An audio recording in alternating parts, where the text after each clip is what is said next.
Well, sadly, it's going to be her last show, Leigh-Ann, because look at what she can make now. Okay, she made this farmhouse table. I'm going into business. You should go into business.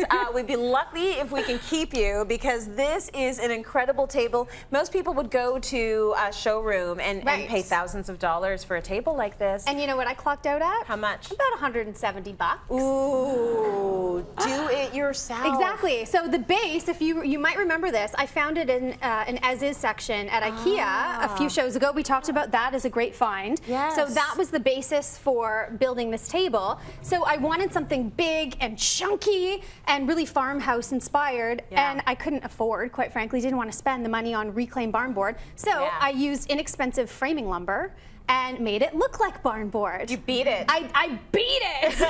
We're gonna beat it in a little bit. Awesome. So this is so easy if you're at home and you want something low maintenance but completely 100% on trend. So this is 100% my style because I like the more that the kids beat it up, I just say, oh, it just adds to the character of it, right? It's super practical, super practical. So the trick with this, we're gonna walk over. I'm gonna show you a tool that I discovered. I've never used this before.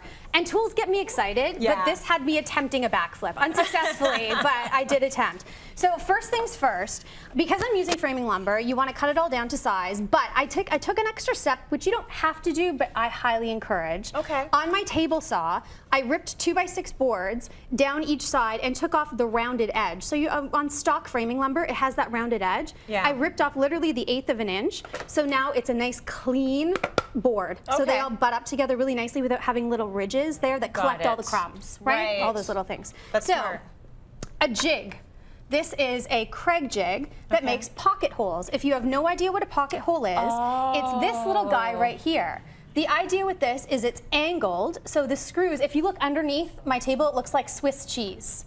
It's they're all connected underneath, so it's seamless. You don't see any hardware from any surface areas. And this is the key to a lot of furniture manufacturers, how they make the table. So I picked up the little Craig jig at Lee Valley Tool. The team there was so great with directing me towards which one would work best for this specific project. I like to mark my holes about 8 inches apart just for stability purposes. So everything will stay nicely fastened. So I've already done one. You'll notice in a second that I've numbered all of the boards.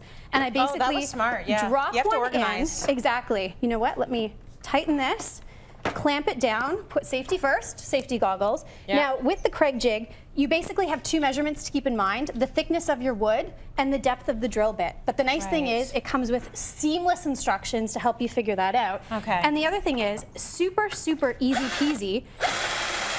It would help if I was drilling the right way. There we go. 1. And then we drop this out of the jig, slide it over to my other marked hole. I think I had this down to a science where I was knocking off about 8 to 9 holes a minute. Wow. So drive this right in. Up we go. Bingo bango. Bob's your uncle. We're ready to screw the boards together. It's just that easy. So good. Just that easy. Right. You've got that hook on. We're good to go. No one can see any of the hardware. No, because this is the top of the table. Right. So now, when we come to assembling it together, you'll notice that I have numbered all of my boards, as I mentioned, along this side. I'm going to grab my drill really quick. So she's got 1, 2, 3, 4, so she knows what order they go in. This is a great size for making a little side table. I'm going to throw in the Craig drill bit into the chuck of the drill here. And I'm going to fire in. We'll just do 1 or 2 screws. Now, I have one little tip also that I discovered. First of all, let's be extra safe here. Clamp the edge. Okay. And I was focused on clamping and lining up one side nice and flush. The other side didn't care about too much, and I'm going to explain why. Okay. So let's fire one of these in now. And you can see. There we go. That's makes a nice tight, and you don't even see the hardware anymore. Right. Now this end, and also wood glue between the boards would have been an extra step. That do as I say, not as I do. You'll notice on the end, I have a little chalk line. All I did to make this side perfectly straight is I took my skill saw right across the edge at the end, table saw, and made it nice and flush. Now, we want to beat it.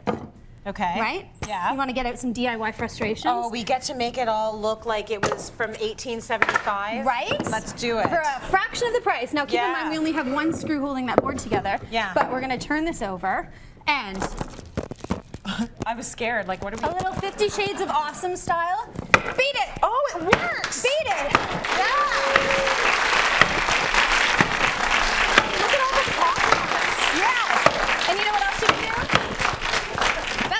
table. Yeah. Also, barbecue brush. Give it a little rub against the grain with the wire brush and really enhance the grain as well. And then give it a light sand, stain it, you're good to go. All beaten up. I love it.